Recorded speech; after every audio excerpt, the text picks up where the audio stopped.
Welcome to Cooking with Bizzle. Today we will be making Bizzle's grandmother's famous chili.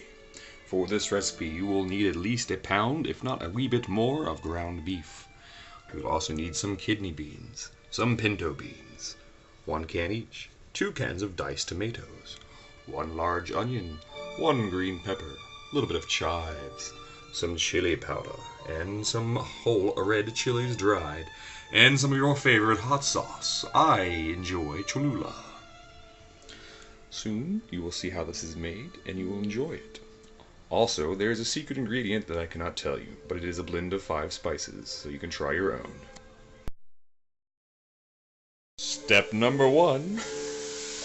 Brown your beef, children. Brown your beef. Get it all nice and brown and yummy. Beef. It's what's for dinner. While your beef is browning, Bizzle suggests that you slice your onions. Onions. When the meat has become fully browned, you may now saute the onions. I like to push the meat to one side and add the onions in on the other side. Then saute until they are a clear, lucent color. That takes a few minutes. Keep poking and prodding them, my friends, until they become translucent. Then you can mix it with all the ground of yummy beefiness. Beefiness.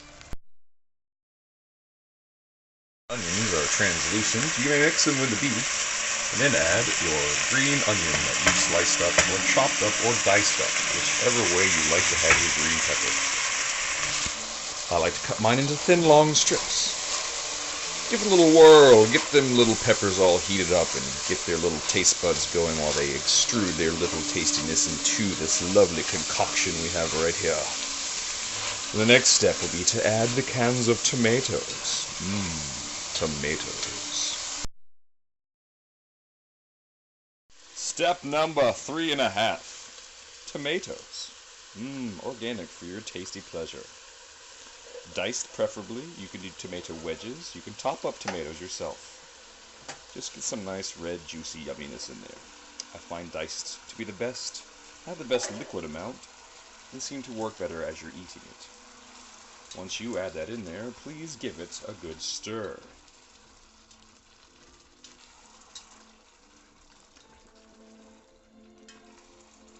Slowly, it will begin to look like chili within the next steps. After you have added tomatoes and the sauce begins to bubble once again, please add the beans at this stage.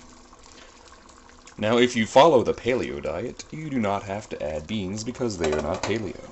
You can substitute with a variety of other beans, or not beans, but vegetables that you may like. I've made paleo chili in the past. It was quite tasty.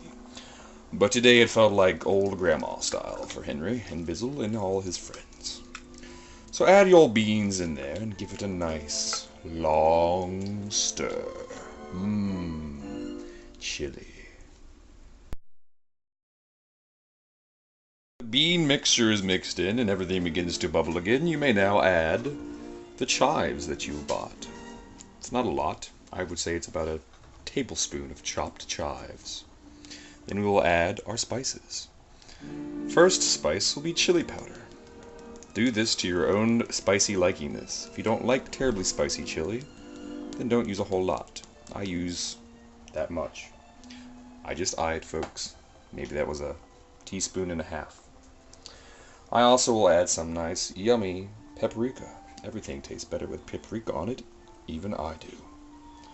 And the third little spice will be some ground red cayenne pepper. That always is a good flavor to add to such a nice dish. Don't you agree? Now, I already put the secret spices in when you weren't looking. Ha ha ha, imagine that. Or they wouldn't be secret, now would they?